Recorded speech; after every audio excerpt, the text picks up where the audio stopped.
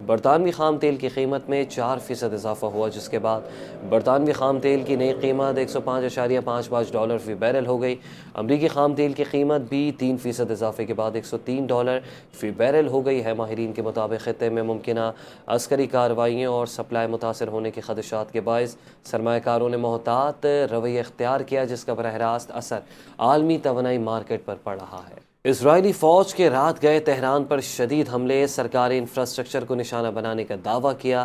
ایران کے سابق وزیر خارجہ کمال پر اسرائیلی حملوں میں شدید زخمی ہوئے، جبکہ ان کی اہلیہ شہید ہو گئے۔ امریکی اخبار نے رپورٹ میں کہا کہ امریکہ مشرق وسطیٰ میں A-10 لڑاکا طیاروں کے بیڑے کو دگنا کر رہا ہے۔ ایران اور حزب اللہ نے جارحیت کے جواب میں اسرائیل پر میزائل داغ دیے اور دارالحکومت تل ابیب سمیت مختلف علاقوں میں میزائل گرنے سے مکانات، گاڑیوں کو نقصان پہنچا۔ خطرے کے سائرن سن کر بنکر کی طرف دوڑنے والے 6 اسرائیلی آبادکار بھگدڑ میں زخمی ہو گئے، جبکہ ایک ہلاک ہو گیا۔ بنکرز کو بھی نقصان پہنچا۔ ایران نے UAE میں 37 امریکی فوجیوں کو ہلاک کرنے کا دعویٰ کر دیا۔ ایرانی فوج کے ترجمان نے میڈیا کو جاری ویڈیو بیان میں کہا کہ پاسداران انقلاب نے UAE میں خفیہ مقام پر جاری امریکی فوجیوں کی میٹنگ کے مقام کو ہدف بنایا، جس میں 37 امریکی فوجی مارے گئے۔ ترجمان نے بتایا کہ خلیج فارس میں اسرائیلی حکومت کے تیل برادر ٹینکر ایکو آؤن کو بھی نشانہ بنایا گیا ہے، جس کے بعد اس اسرائیلی آئل ٹینکر میں آگ بھڑک اٹھی ہے۔ پاکستان سمیت 8 اسلامی ممالک کے وزرائے خارجہ نے اسرائیل کی جانب سے مقبوضہ مغربی کنارے میں سزائے موت سے متعلق قانون سازی پر شدید تشویش اور مذمت کا اظہار کر دیا۔ مشترکہ بیان میں پاکستان، ترکیہ، مصر، انڈونیشیا، اردن، قطر اور سعودی عرب اور UAE نے اس اقدام کو فلسطینیوں کے خلاف امتیازی اور خطرناک قرار دیا۔ وزرائے خارجہ نے خبردار کیا کہ ایسے اقدامات خطے میں کشیدگی بڑھا رہے ہیں اور علاقائی استحکام کے لیے خطرہ بن سکتے ہیں۔ بیان میں فلسطینی قیدیوں کی حالت پر بھی گہری تشویش ظاہر کی اور ان کے ساتھ مبینہ تشدد، غیر انسانی سلوک اور بنیادی حقوق سے محرومی کی نشاندہی کی۔ وزرائے خارجہ نے عالمی برادری سے مطالبہ کیا وہ صورتحال کا نوٹس لے اور خطے میں امن و استحکام کے لیے مؤثر اقدامات کرے۔ نیوز بلیٹن سے فی الحال اتنا ہی۔ دیکھتے رہیے NTN نیوز۔